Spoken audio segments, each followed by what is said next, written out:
देखो मेरे शौहर को क्या हो गया। अरे कोई डॉक्टर को बुलाओ, मेरे शौहर को क्या हो गया। अरे कोई डॉक्टर को तो बुलाओ, कोई डॉक्टर है यहाँ पे, कोई डॉक्टर है। डॉक्टर साहब जल्दी आइए, देखिए इन्हें क्या हो गया।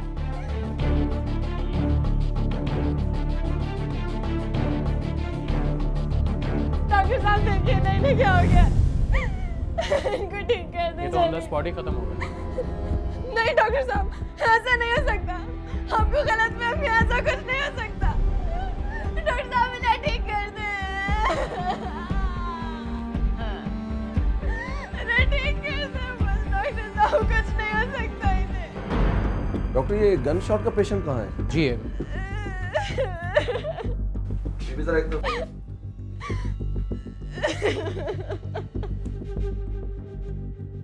ओह माय गॉड, ये तो फरीद है अपना।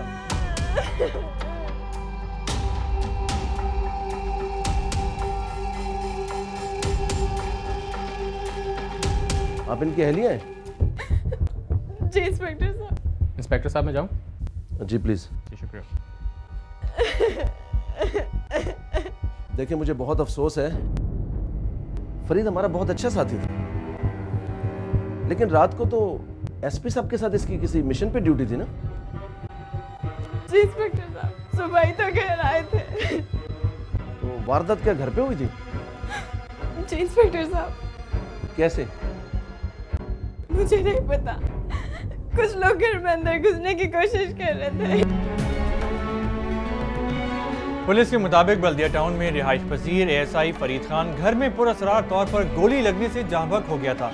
मकतूल की लाश सिविल हॉस्पिटल लाई गई। इतला मिलने पर पुलिस भी पहुंच गई। ज़ाब्ते की कार्रवाई के बाद लाश पुरसा के हवाले कर दी गई।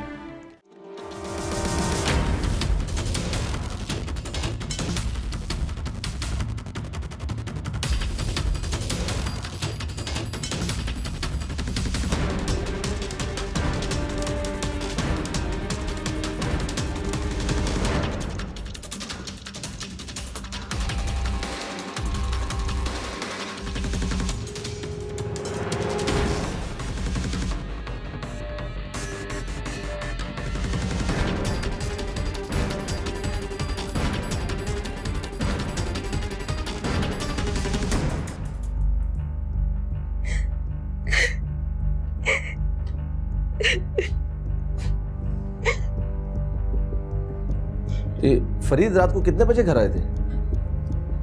वो सुबह अज़ानों के टाइम आते थे घर। ये वारदात सारी आपके सामने हुई है? नहीं सर, मैं तो दूसरे कमरे में सो रही थी। अलग कमरे में? लेकिन वो क्यों? सर वो सुबह अज़ानों के वक्त आते थे तो वो अलग कमरे में सोते थे, क्योंकि उन्हें सुबह देर से उठना होता था। उनका सरकारी असला कहाँ है? सर वो उनकी सारी चीजें ले गए, यहाँ तक कि उनकी बाइक भी ले गए। आपके पास ये सिर्फ नीचे वाला पोर्शन है? जी सर। तो ऊपर कौन रहता है? सर ऊपर कोई नहीं रहता, खाली है मकान, लेकिन हाँ कभी कभार मालिक मकान का बेटा आता है। अच्छा ये बताइए कि वो कितने लोग थे? सर वो 3 डाकू थे। डाकू? ये तो तफ्तीश के बाद ही पता चलेगा कि वो डाकू थे या कोई जाती दुश्मनी थी। नहीं सर, उनकी किसी से कोई दुश्मनी नहीं, लेकिन आपसे दरख्वास्त है जिन्होंने भी ये हरकत की है उनको सजा दिलवाए। चले खैर, बहरहाल आपने कुछ देखा तो होगा। इब्तिदाई तौर पर मकतूल की अहलिया ने पुलिस को बताया कि नामालूम मुल्जिमान ने फरीद खान के सर पर गोली मार कर कत्ल कर दिया और जाते हुए मकतूल का सरकारी असलहा और मोटरसाइकिल भी साथ ले गए। क्योंकि वाक़या पुरअसरार नौयत का था, इसलिए पुलिस ने इलाका मकीनों और शवाहिद की रोशनी में मकतूल की बीवी और मालिक मकान के बेटे से तफ्तीश का आगाज किया तो कहानी ने एक नया रुख इख्तियार कर लिया।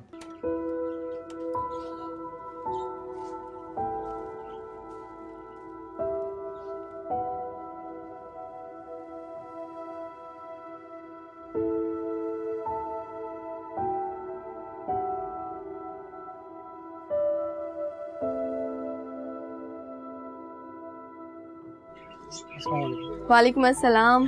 कहाँ तक जा रहे हैं आप? मैं वो आगे दुकान तक जा रहा हूँ। मेरा एक काम कर देंगे आप? जी बोले। ये 200 का बैलेंस डलवा देंगे आप, वरना मुझे जाना पड़ेगा। आप मैं करा देता हूँ। आपका बहुत बहुत शुक्रिया। अरे नंबर तो बताइए या फिर अपनी मोबाइल पे करवा लें। अरे नंबर देना तो मैं भूल गई, लिखें आप।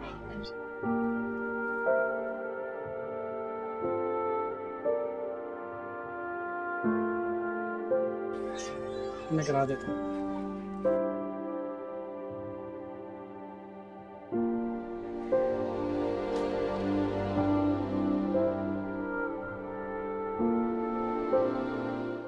ये बताओ कैसी हो? कभी तुम भी चक्कर लगा लिया करो, एटलीस्ट फोन ही कर लिया करो कम से कम।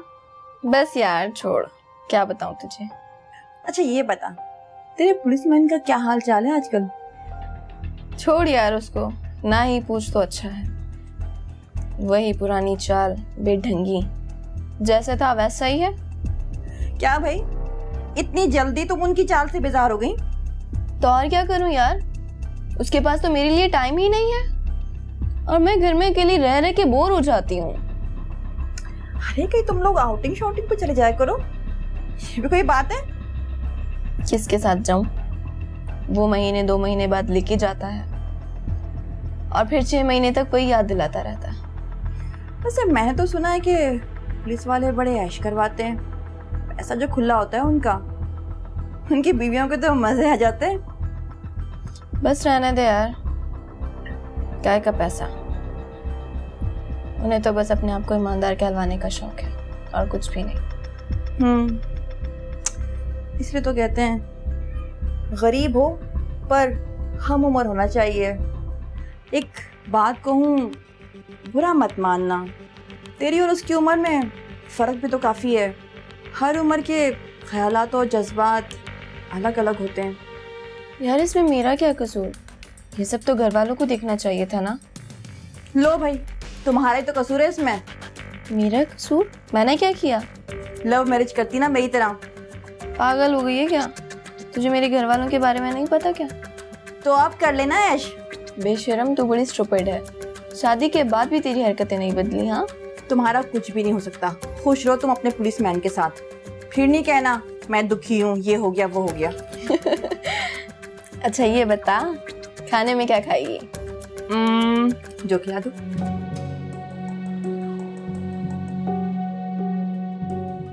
हालात देखो शहर के, कितना सख्त ऑपरेशन चल रहा है। हमारी ड्यूटियों में भी सख्ती हो गई है बहुत। हुस्न पर्दे में भी हो तो जलवा बिखरता हुआ चलता है। अबे ओ, किराएदार है हमारी।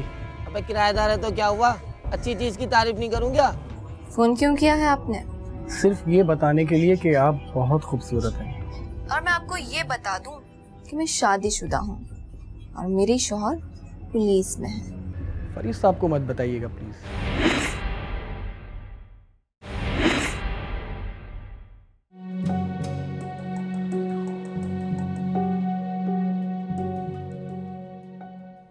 आज आप जल्दी आए हैं तो बाहर खाना खाने चले? यार मैं खाना खा कर आया। आपका क्या, जिस होटल पे रुके वहीं पे खा लिया? तुम जानती हो कि मैं रिश्वत नहीं लेता। ये रिश्वत थोड़ी है, ये तो खाना है। हमारा भी सोच लिया करें। मैंने तो सोचा था कि आप जल्दी आएंगे तो। जल्दी आया हूँ तो सुबह जल्दी जाना भी है। हालात देखो शहर के, कितना सख्त ऑपरेशन चल रहा है। हमारी ड्यूटियों में भी सख्ती हो गई है बहुत।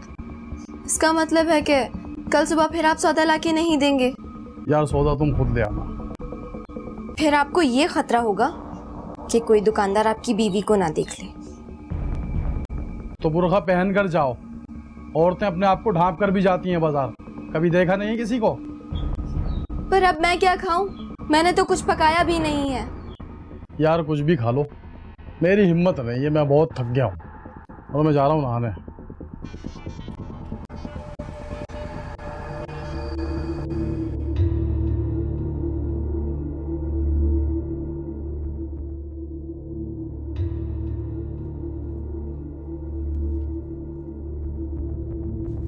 हुस्न पर्दे में भी हो तो जलवा बिखरता हुआ चलता है। अबे ओ, किराएदार है हमारी।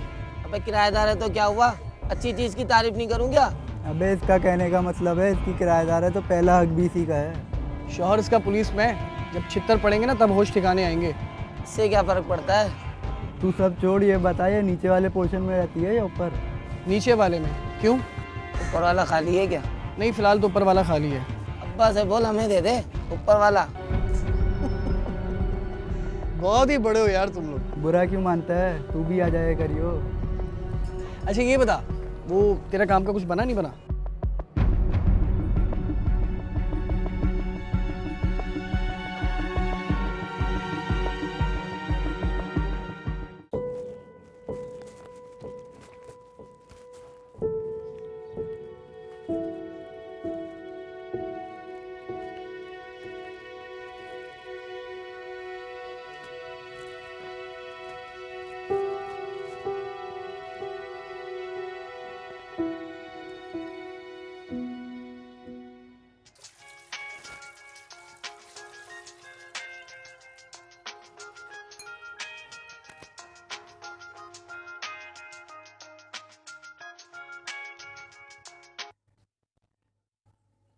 हेलो।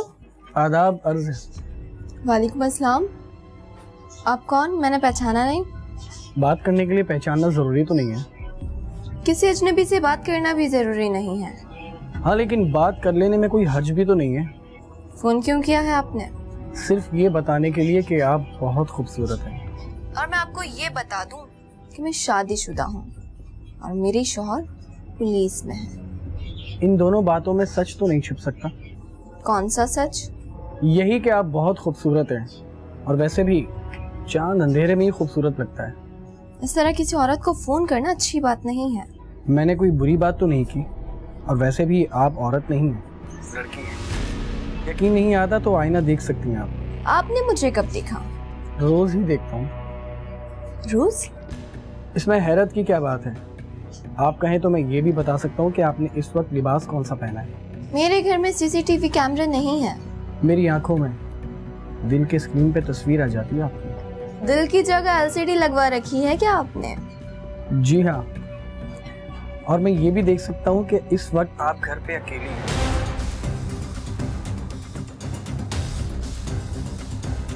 अब आप फोन रखेंगे या फिर मैं कॉल काटूं? चले ठीक है, मैं आपको ज़्यादा बोर नहीं करूँगा। और हाँ, फरीद साहब को मत बताइएगा प्लीज़। वो तो मैं हर हाल में बताऊंगी। फिर तो आप महरूम हो जाएंगी। किस बात से? एक अच्छे, स्मार्ट और खूबसूरत दोस्त से महरूम हो जाएंगी आप।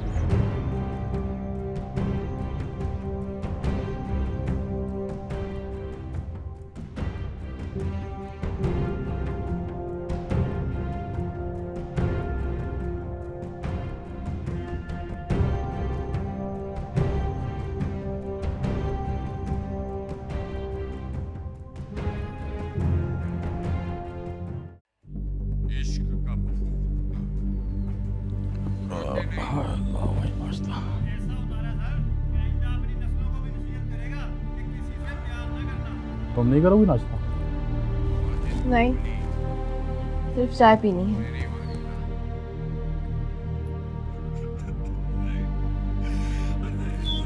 वो कुछ पैसे चाहिए मुझे। कितना? यही 5-7 हजार रुपए। 5-7 हजार रुपए? क्या करोगी इतने पैसे? अरे बताया तो था, कजन की शादी आने वाली है। लेकिन उसमें तो अभी महीना पड़ा है पूरा। तैयारियां भी तो करनी है ना। अरे भाई, ऐसी कौन सी तैयारी है जिसमें इतने पैसे चाहिए? अभी नहीं है मेरे पास, तनख्वाह आएगी तो सोचूंगा। फिर जब भी मैं आपसे पैसे मांगू तो सोचूंगा क्या क्या रह जाते हैं आप। हराम नहीं कमाता मैं। सारा जमाना क्या हराम खाता है, या फिर आपका ही महकमा हलाल खाता है? सबके पास अपने मकान है, खुशहाली है। एक मैं आपसे चंद रुपए क्या मांग लूं तो आप हैं कि हराम और हलाल की तकरीरें शुरू कर देते हैं। मेरे पास भी सब कुछ आ सकता था, लेकिन मैं नहीं चाहता हूँ। बस रहने दीजिए। ना तो दिल के अच्छे और ना ही जेब। अब सुबह सुबह ज्यादा बकवास मत करो। हालात देखें शहर के, वैसे इतनी टेंशनें चल रही हैं। तो यहाँ पे फरीद के कैरेक्टर के बारे में ये बात समझ में आती है कि वो बहुत पैसिव पर्सनैलिटी ट्रेट्स का मालिक था, यानी उसमें अथॉरिटी नहीं थी अपनी बीवी को लीड करने की या उसको समझाने की, चीज़ों पे पावर या कंट्रोल करने की उसके अंदर काबिलियत नहीं थी, जिसकी वजह से उसके घर के माहौल और प्रॉब्लम ज़्यादा बढ़ी हैं। उसने अपनी बीवी के सारे बिहेवियर जो छोटे मोटे आम ज़िंदगी में सामने आ रहे थे उनको इग्नोर किया, और क्योंकि उसकी अपने पर्सनैलिटी ट्रेट्स ऐसे नहीं थे कि वो उनको अपने रिलेशनशिप को अच्छे से हैंडल करता, जिसकी वजह से भी ये प्रॉब्लम हुई है। लेकिन अगर इनके जब रिलेशनल प्रॉब्लम्स थे, जो मैरिटल कन्फ्लिक्ट था फरीद और जीनत के दौरान, अगर उसको उनकी फैमिली में से या उनके फ्रेंड में से कोई हैंडल करने की कोशिश करता तो ये मसला जो था वो इतनी आगे तक नहीं जाता।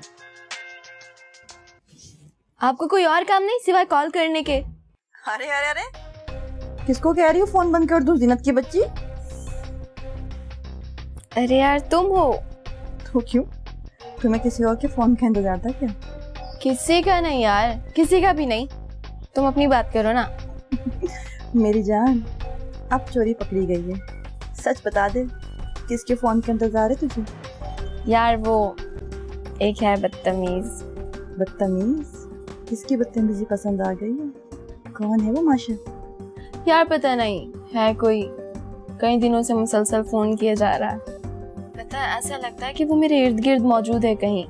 अच्छा, तो फिर ग्रीन सिग्नल दे दो ना उसको। अरे चल बदतमीज। वैसे सच बता, तेरा दिल नहीं करता उससे मिलने का? करता तो है यार, लेकिन है तो बुरी बात ना यार। देख भाई, मासूम कबूतर लगता है, किसी और की छतरी पे बैठ गया ना, पछताएगी तू। ये कौन सा वक्त है फोन करने का? अगर फरीद घर पे होता तो? मैं जानता हूँ कि वो घर पर नहीं है। आ तो सकता है। तो फोन बंद कर देना, जब तक नहीं है तब तक तो बात कर सकती हो। यार तुम्हें कैसे पता चल जाता है कि वो घर पर नहीं है? LCD। ओफ खुदाया, तो तुमसे डर लगने लगा है। मिलकर देख लो, सारा डर निकल जाएगा। ओह अच्छा, तो मिलना चाहते हो? खूबसूरत लोगों से मिलने का किसका दिल नहीं करता, और वैसे भी अब तो हम अजनबी भी नहीं रहे। कब मिलना चाहोगे? जब आप हुक्म करें। अच्छा बाबा, कैसे मिलेंगे ये तो बताओ। आप मेरे पास आ जाएं, हम कहीं घूमने चलेंगे। और अगर मैं हुक्म दूं कि मेरे घर आ जाओ तो?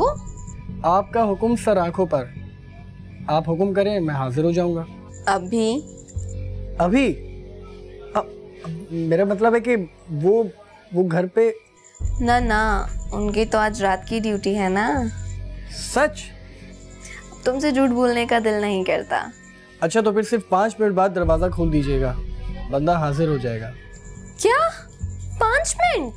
क्यों, ज्यादा बता दिए, चले 2 मिनट।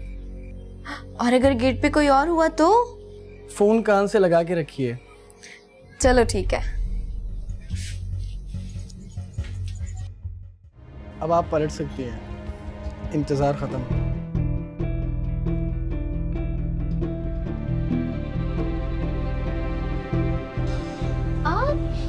कब तक छुप छुप के मिलते रहोगे? हमारी मदद की जरूरत है तो हमें बताओ। मैं भी तो यही कह रही हूँ तुम्हारे दोस्त से, पर यही है कि भाग रहा है। नहीं उतरेगा मेरे प्यार का रंग। वाह वाह, ये धीमा है, कच्चा नहीं है। वाह वाह वाह।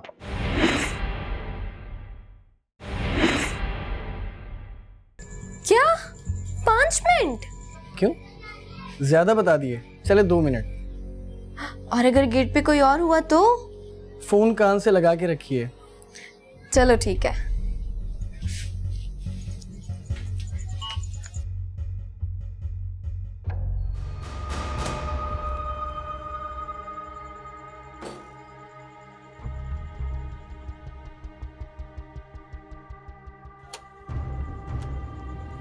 जी, खोल दिया है दरवाजा। बस अब वापस चली जाइए और पलट के मत देखिएगा।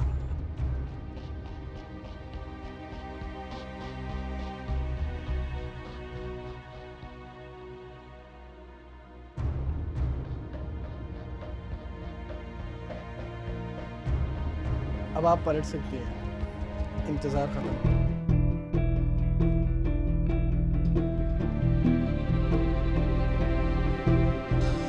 आप हाँ मैं। क्यों, अच्छा नहीं लगा? अरे नहीं नहीं, बहुत अच्छे लगे। दरअसल मैं बहुत पहले बताना चाहता था।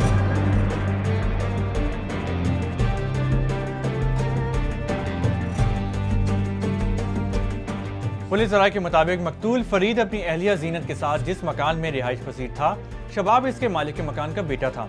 चूंकि मकान का अपर पोर्शन खाली था और बेटा होने के नाते शबाब के इस्तेमाल में रहता था और वहीं से शबाब जीनत के साथ राब्ते में रहता था। पुलिस की सख्ती करने पर दोनों ने अपने बयान में इकरार किया कि फोन टॉक से शुरू होने वाली दोस्ती बढ़ी तो नौबत मुलाकातों तक जा पहुंची। कभी नीचे और कभी अपर पोर्शन में दोनों की मोहब्बत परवान चढ़ती रही, जिसके राजदार शबाब के दोनों दोस्त कामरान और कामी और महमूद भी थे।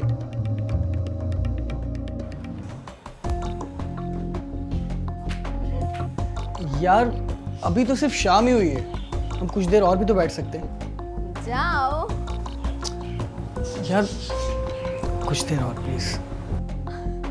जाओ। अच्छा सुनो, मैं कल आऊंगा। अच्छा बाबा अभी जाओ।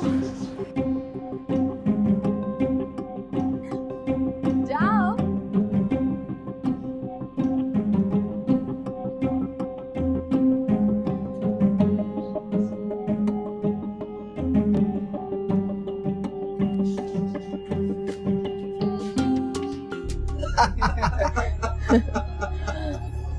कब तक छुप छुप के मिलते रहोगे? हमारी मदद की जरूरत है तो हमें बताओ। मैं भी तो यही कह रही हूँ तुम्हारे दोस्त से, पर यही है कि भाग रहा है। कौन काफिर तेरे से भाग रहा है? लेकिन तू तलाक के लिए राजी भी तो नहीं है। अरे बाबा मैं तो राजी हूँ, लेकिन वो मुझे मर के भी तलाक नहीं देगा। और फिर तुम उसे बहुत अच्छे से जानते हो, वो घर में भी पुलिस वाला बन के रहता है। तो कोई और हल निकाल लेते हैं। मैं भी तो इनसे यही कह रही हूँ। तो फिर क्या मुश्किल है? मसला है ना यार, तुम लोग उसको जानते नहीं हो। जीनत के करैक्टर के बारे में जो बात समझ में आती है वो ये है कि जिस तरह इसकी ख्वाहिशात बहुत ज़्यादा बढ़ गई थी, उसमें समझ में ये आता है कि न्यूरोट्रांसमीटर का जब इम्बैलेंस हो जाता है किसी भी इंसान के अंदर, तो उसकी वजह से उसकी जो कॉग्निटिव फंक्शनिंग होती है वो इफ़ेक्ट होती है। और जो कॉग्निटिव फंक्शनिंग होती है, इसी पे हमारा बिहेवियर, रिलेशनशिप, हमारी सारी चीज़ें डिपेंड करती हैं। तो यानी जब किसी इंसान की कॉग्निटिव फंक्शनिंग इम्पेयर्ड हो रही होती है, उसकी वजह से उसके कॉग्निटिव एरर डिवेल्प हो जाते हैं, तो जिसके रिज़ल्ट में वो लीड करती हैं चीज़ें किसी भी क्रिमिनल एक्टिविटी को। फरीद की रात की ड्यूटी ख़त्म होने में सिर्फ 2-3 दिन रह गए। अच्छा तुम ये बताओ कि उसकी वापसी कब होती है? सुबह अज़ान के वक्त, और बहुत थका हुआ होता है, आते ही सो जाता है। अब सब कुछ रेडी है, तुम बताओ तुम्हारा क्या प्लान है? कल पे रख लेते हैं। ठीक है, मैं कामी और महमूद को अपने पास बुला लूँगा। मैं भी आ जाऊँगी, ऊपर बैठ के प्रोग्राम बनाते हैं। लेकिन एक चीज़ का ख्याल रखना कि देखिए एक औरत के लिए, ठीक है, वो एक जहनी तौर पे बीमार भी थी, उसको अपने हस्बैंड के साथ प्रॉब्लम भी था, मगर फिर भी वो इतना बड़ा एक्ट जो था वो अकेले नहीं कर पाती। शबाब की तरफ से उसको हेल्प मिली है, उसने उसको इस तरह से नेगेटिवली हेल्प किया है कि बजाय उसके कि वो उसको कंट्रोल करता है या समझाने की कोशिश करता है एज ए फ्रेंड, नहीं, बल्कि उसने उसको और प्रोवोक किया कि वो ये एक्ट करे। हाँ कामी, बात सुन।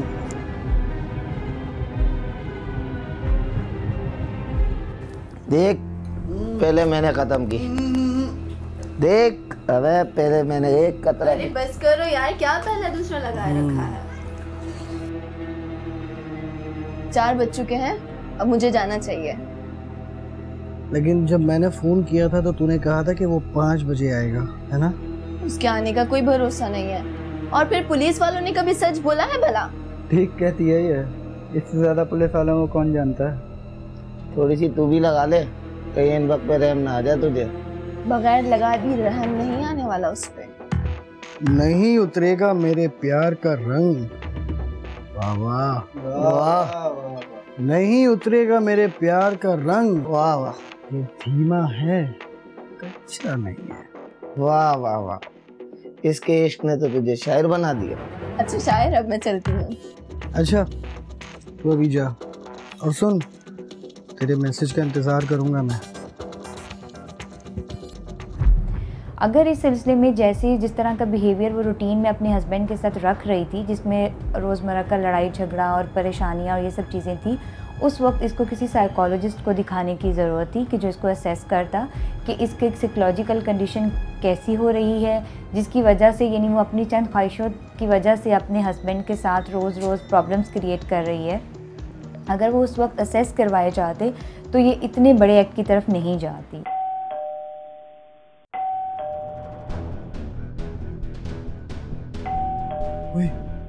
वो लगता है आ गया। अबे तो तू क्यों डर रहा है? आहिस्ता बोल, मरवाएगा क्या पागल? देख ले कितना बुज़दिल है, इतना दिलेर होता तो हम यहाँ होते। तू बहुत बहादुर है, चुप करके बैठ यार। अबे सो गई क्या ये? हाँ यार, क्या करें, चल के देखे क्या? हाँ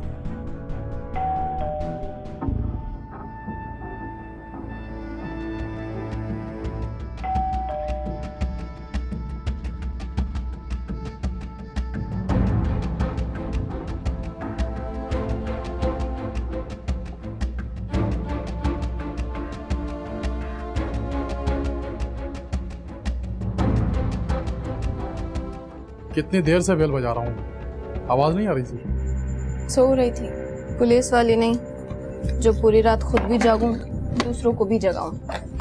नींद आने लगी अब तो, उसका पैगाम अभी तक नहीं आया। तो तुझे बेवकूफ़ तो नहीं बना रही वो? कहीं उसे लोरी सुनाने बैठ गई हो? मैसेज कर उसको।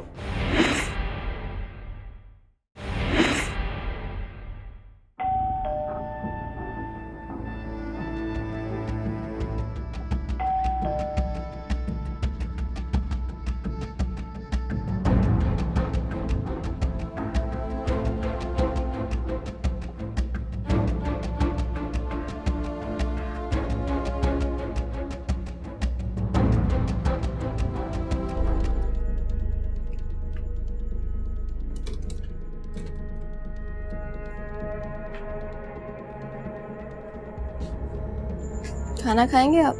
नहीं, खाना नहीं, पानी दो एक गिलास।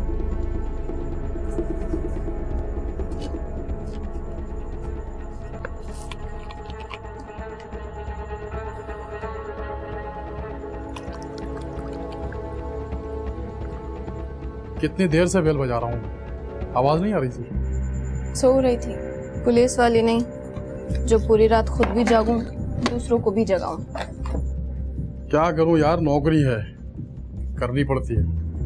बाकी भी तो पुलिस वाले हैं ना जो दिन में नौकरियां करते हैं।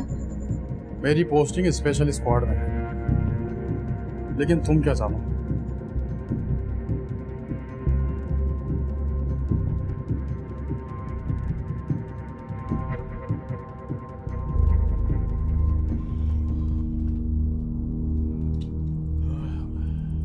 बहुत थक गया यार आज।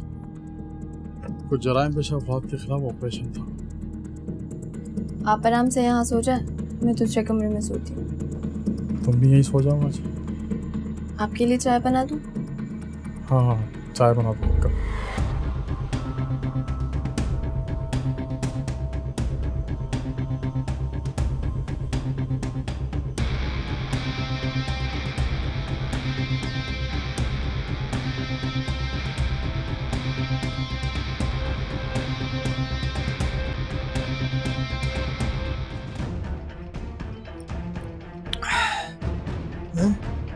ओए, तूने अपनी ड्रिंक नहीं खत्म की?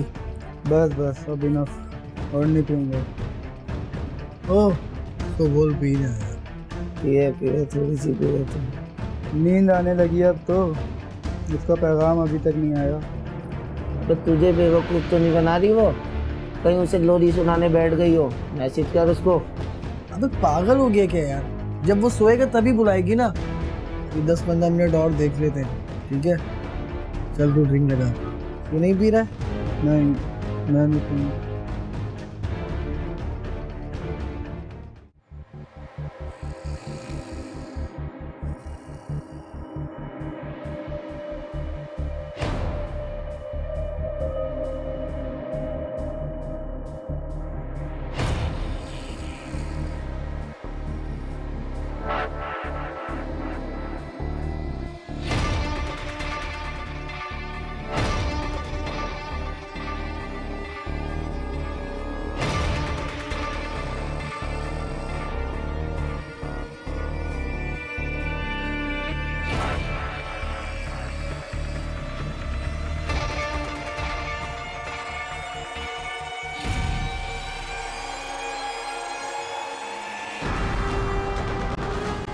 देखिए, इसमें ये समझ में आती है कि शबाब ने कैसी सिचुएशन का फ़ायदा उठाया जो उसकी पहले ही जीनत की ऑलरेडी डिस्ट्रेसफुल सिचुएशन थी।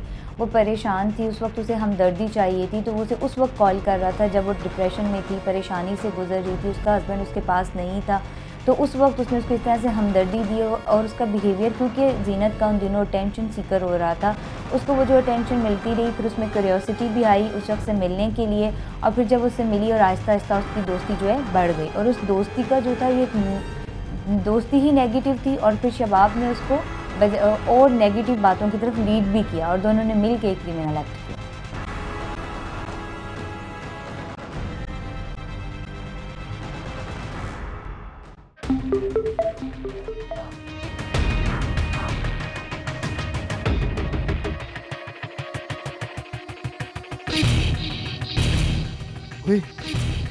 आ गया मैसेज, आ गया उसका। चलो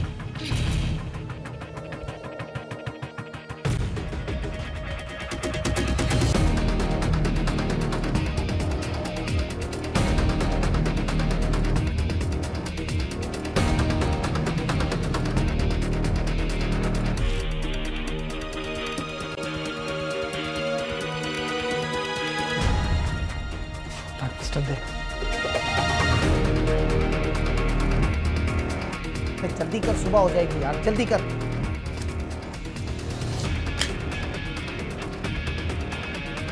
ये ले, अभी काम तेरा है, घबरा मत, हम तेरे साथ हैं, हिम्मत कर।